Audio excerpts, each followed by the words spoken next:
Welcome to Learning English, a daily 30-minute program from the Voice of America.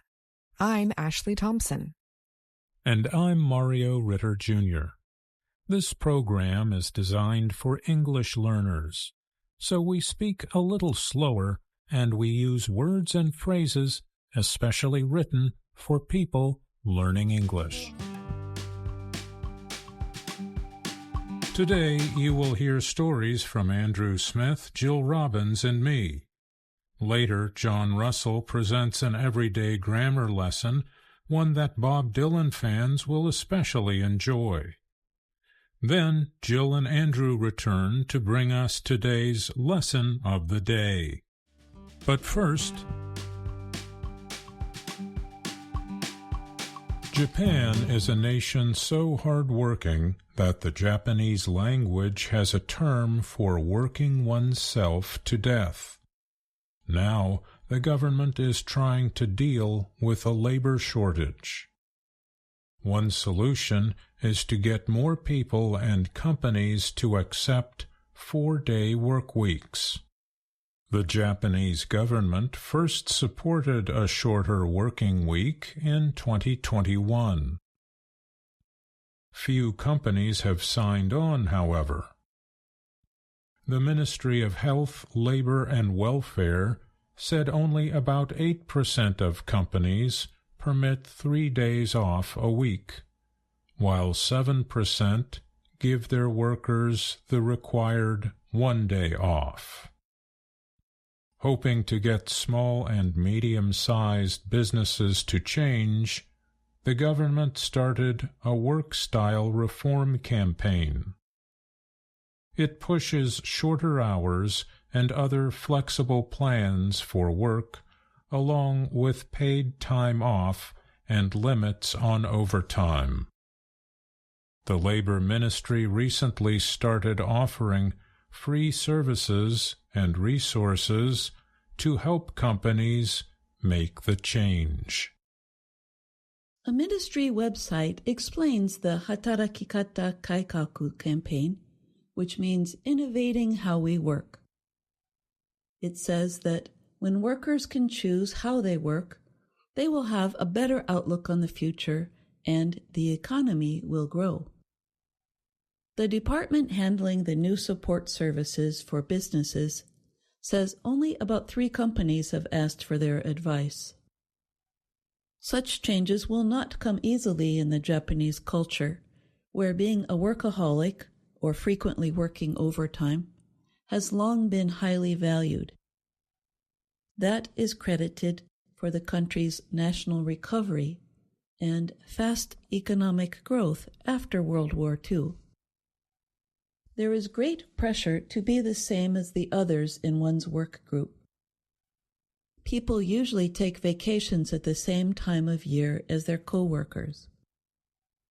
Although the law and labor agreements limit overtime, some work longer hours without pay. A recent government report dealt with karoshi. That is the Japanese term meaning death from overwork. The report said Japan has at least 54 such deaths a year, including from heart attacks. Tim Craig wrote a book called Cool Japan: Case Studies from Japan's Cultural and Creative Industries. Work is a big deal here. It's not just a way to make money, although it is that too, said Craig.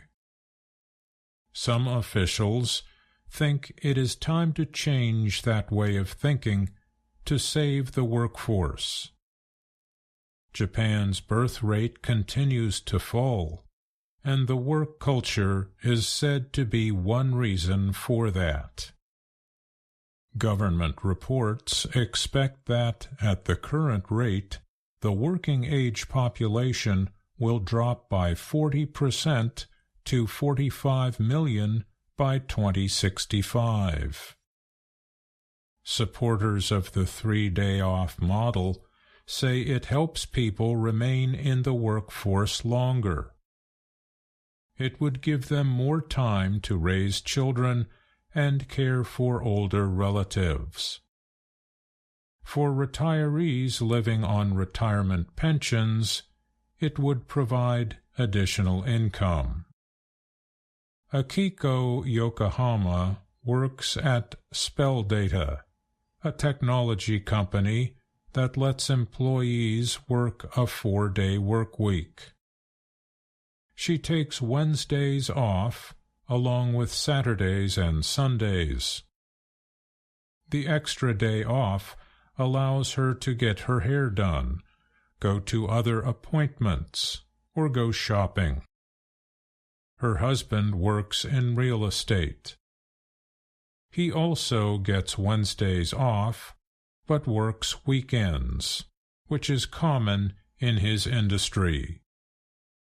Yokohama said that it lets her and her husband go on midweek family outings with their elementary school-age child. But there are signs of change. A few companies, including Uniqlo, Ricoh, and Hitachi, have begun offering a 4-day work week. A recent Gallup opinion study measured employee engagement. Gallup said Japan has among the least engaged workers of all nationalities it has studied. Only 6% of the Japanese who answered described themselves as engaged at work, compared to the worldwide average of 23%. That means relatively few Japanese workers felt happy and highly involved in their workplace. Most were putting in their hours without investing passion or energy. Kanako Ogino is president of Tokyo-based NS Group. She thinks offering flexible hours is needed for filling jobs in the service industry, where women are most of the workforce. The company offers 30 different scheduling patterns, including a 4-day workweek, but also taking long periods off between work. To ensure none of the NS Group's workers feel out of place for choosing a different schedule, Ogino asks each of her 4,000 employees twice a year how they want to work. Voicing your own needs is disapproved in Japan, where you are expected to sacrifice for the common good. The view in Japan was, you are cool the more hours you work, putting in free overtime, Ogino said with a laugh. But there is no dream in such a life. I'm Jill Robbins. And I'm Mario Ritter, Jr.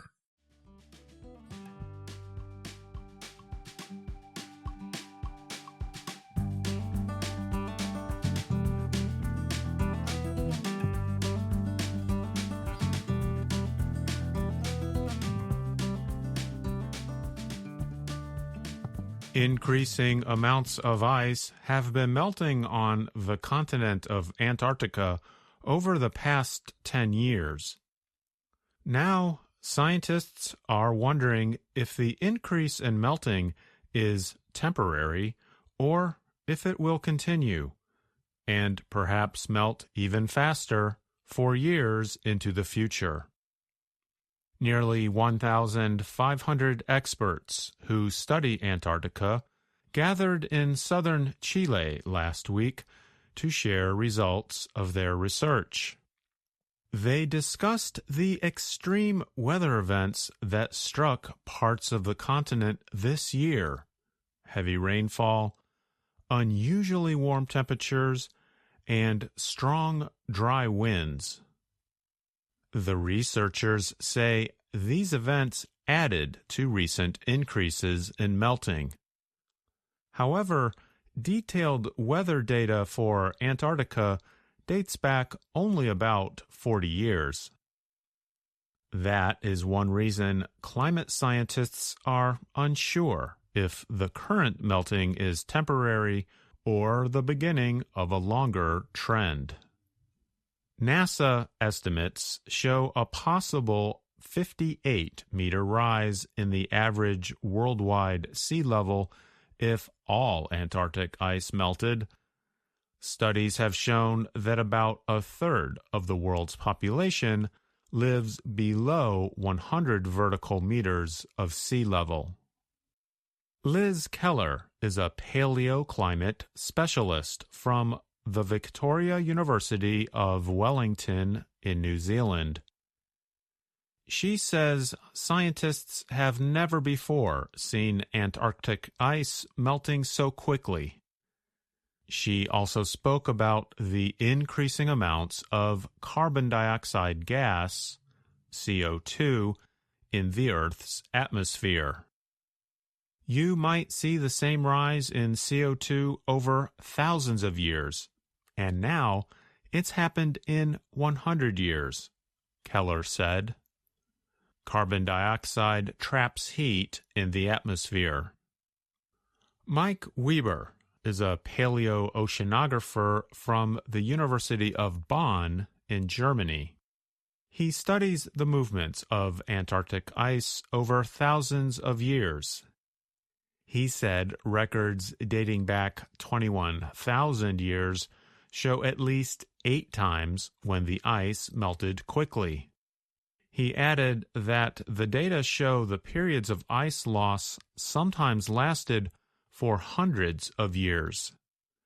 This led to much higher sea levels around the world. Weber said scientists want to know if the melting seen during the last 10 years has started a melting trend that will last for centuries. Maybe we're entering such a phase right now, he said.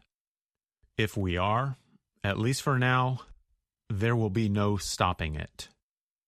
Some of the scientists in Chile agreed that the most harmful rise in sea level can still be avoided if fossil fuel emissions decrease. Weber noted that when glaciers melt, the Earth's land can rise because there is less weight pushing it down. Recent research suggests that if the melting does not happen too quickly, the rising land could nearly equal the rise in sea level. But if the melting happens too quickly, the rise in land could not meet the increase in sea level. If we keep emissions low, we can stop this eventually, said Weber. If we keep them high, we have a runaway situation, and we cannot do anything. Mathieu Casado is a paleoclimate and polar meteorologist at France's Climate and Environment Sciences Laboratory. He has examined ice from all over Antarctica to estimate temperatures dating back 800,000 years. Casado said that the last time the Earth was this warm was 125,000 years ago, and that sea levels then were 6 to 9 meters higher. He and other scientists said the speed and amount at which carbon is entering the atmosphere has never been so high. Gino Casassa is a glaciologist and head of the Chilean Antarctic Institute. He said that current estimates show sea levels rising by 4 meters by 2100 and more if emissions continue to grow. What happens in Antarctica doesn't stay in Antarctica, said Casassa, adding that global atmospheric, ocean, and weather systems are linked to the continent. I'm Andrew Smith.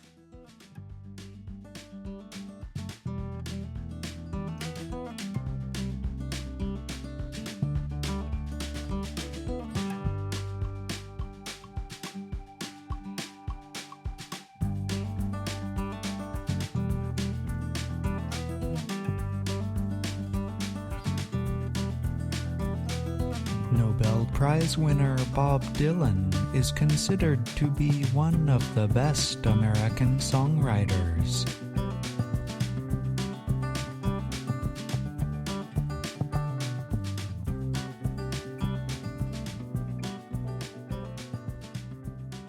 In today's everyday grammar, we will explore how "Blowin' in the Wind," a famous Bob Dylan song, can teach you about English grammar. You will learn about question words, nouns, and more. Let's begin by listening to part of the song. Yes, and how many years can a mountain exist before it is washed to the sea? Yes, and how many years can some people exist before they're allowed to be free? Dylan's song has a group of questions, one after the other, followed by an answer. The answer, my friend, is blowing in the wind. The answer is blowing in the wind. Let's explore the grammar of the words in greater detail. In English, we use question words, what, where, how, to ask for information. The word how generally asks about manner, the way in which something is done. For example, imagine you saw a circus performer swallow fire. You might ask them, How did you do that? But when used with words such as much and many, how asks about quantities. For example, you might hear an American ask the following about a price. How much money does it cost? Or, How much does it cost? Here is another example of a quantity question. How many people came to the Bob Dylan concert? But how do we know when to use much and when to use many? The answer is about nouns. We describe nouns as either common or proper. Common nouns include words such as music, song, or guitar. The words themselves do not point to an exact, specific thing. Proper nouns include words with an exact, single meaning. Bob Dylan, the United States of America, blowin' in the wind, and so on.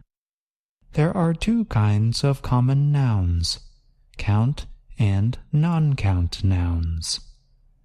Count nouns include words like guitar or song. You can count guitars and songs. Consider the following statements. I own 5 guitars. I wrote 3 songs. The question form, how many, is used with plural count nouns.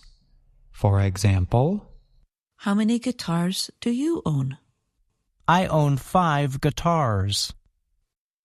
Non-count nouns include words like money or music. I need to make money. I love music. In general, the question form, how much, is used with non-count nouns. How much money did you spend on that new guitar? I spent all of the money that I earned last week. How does this discussion connect with the Bob Dylan song? If you listen carefully to the Bob Dylan song, you will notice that the structure how many plays an important part. Yes, and how many times can a man turn his head and pretend that he just doesn't see? And consider these lines. Yes, and how many ears must one man have before he can hear people cry? Yes, and how many deaths will it take till he knows that too many people have died? Questions about count nouns make the base of Dylan's song. He does not sing about non-count nouns. he does not ask, "How much?" And the answer to his questions is always the same. The answer, my friend, is blowing in the wind. The answer is blowing in the wind. The next time you listen to any song in English, try to look for some kind of pattern. One way to think about Dylan's song is that it is about questions, answers, and count nouns.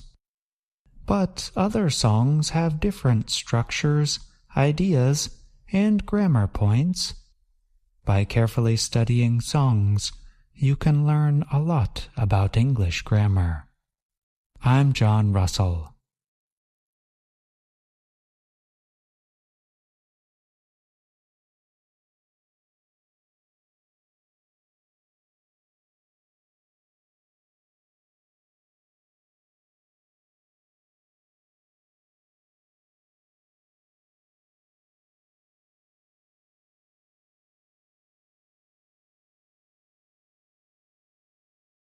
VOA Learning English has launched a new program for children.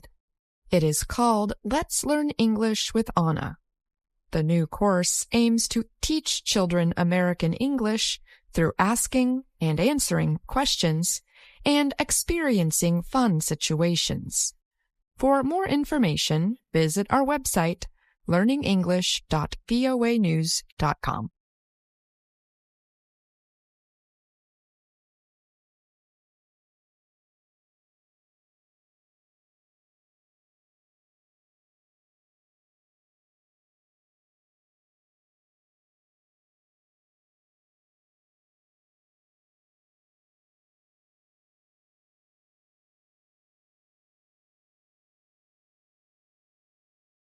Hi, Gina. Did you hear Anna's having a party? No, I didn't. It's this weekend? Yes, and you just gave me an example of what I want to talk about today. What are we talking about today? Restating using intonation to clarify what you heard. And you did that by raising your voice at the end of a sentence, like this. It's this weekend? So it's not really in the question form, where we usually change the order of the subject and verb. Instead, here we are using the same word order, but adding rising intonation to clarify we heard correctly. That's something really useful for people learning English, isn't it? You bet. In Let's Learn English Lesson 10, we see Ashley going over to Anna's house. Let me guess. She'll ask about how to get there? You just did it again. I'm really good at this. Let's listen. Hi, today my friend Ashley is coming over. I am showing her my new apartment. Oh, that's Ashley calling. Hi, Ashley. Hi, Anna. I'm coming to your apartment. Where is your apartment? My apartment is near the Columbia Heights Metro. It is near the Columbia Heights Metro? Yes, exit the metro and turn right. Then at the bus station, turn left. Then walk straight ahead. How many times did you hear Ashley restate what she heard using rising intonation? I think she did it twice. It is near the Columbia Heights Metro? And exit metro, turn right, turn left, then go straight ahead? I'm Gina Bennett, and you're listening to Voice of America's Learning English podcast. I think there's another good point we can teach from this lesson, Dr. Jill. What's that, Gina? The verb forms are all in the imperative. Sometimes we call it the command form. I get confused when someone gives me directions using a different form. I know what you mean. So this is just the simple verb, no endings, exit, turn, go. Let's hear how Anna says it again. Yes, exit the metro and turn right. Then at the bus station, turn left. Then walk straight ahead. I noticed Anna tried to help Ashley with some more information, a landmark to look for. Listen to what she says about a coffee shop. Okay. Exit Metro, turn right, turn left, then go straight ahead? Yes, my apartment is near a coffee shop. Okay, see you soon. Hi, Ashley. Hello, Anna. Which coffee shop? There are 3 coffee shops. Okay, my apartment is across from a big department store. A big department store? Ah, I see it. Fast. Hey, Jill, did you notice? Ashley did that thing again with raising her voice at the end of a sentence to make sure she understood about the department store. Hi, Ashley. Hello, Anna. Which coffee shop? There are 3 coffee shops. Okay, my apartment is across from a big department store. A big department store? Ah, I see it.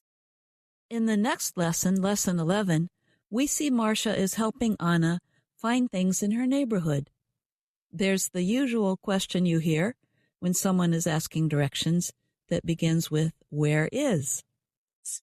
Marcia, before we get ice cream, I need to return 3 books to the library.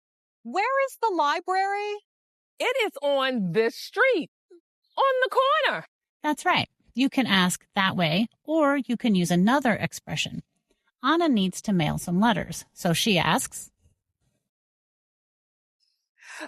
Anna, what are those in the book?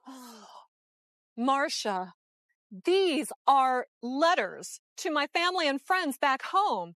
4 letters. Is there a post office near here? I'm Jill Robbins, and you're listening to Voice of America's Learning English podcast. Marcia helps Anna, but doesn't send her to the post office. Let's listen. No, the post office is far from here, but there is a mailbox across from the store. Awesome, let's go. Marcia, now I need to buy stamps. Do you have cash? No. Is there a bank near here? There is a bank behind you. Now I have cash. I can buy stamps. That store sells stamps. Wait here. I have stamps. Wow, you're fast. Thank you. Thank you, letters, for sending my words, my love to my family and friends back home.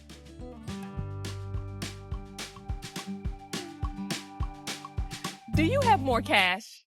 I do. Ice cream! I love my new neighborhood. Everything is near our apartment, even hair salons and ice cream. Until next time. I noticed she helped her with 2 things she needed, money and stamps. That reminds me, Gina, are you driving to Anna's party on Saturday? I plan to. Why? Do you need a ride? You guessed it. That's another kind of question.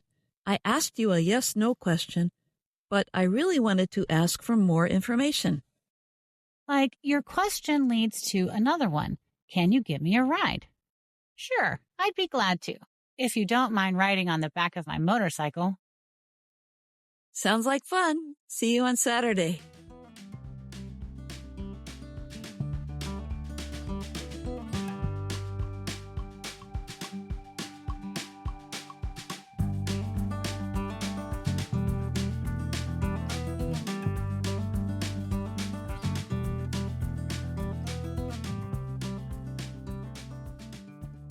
And that's our program for today.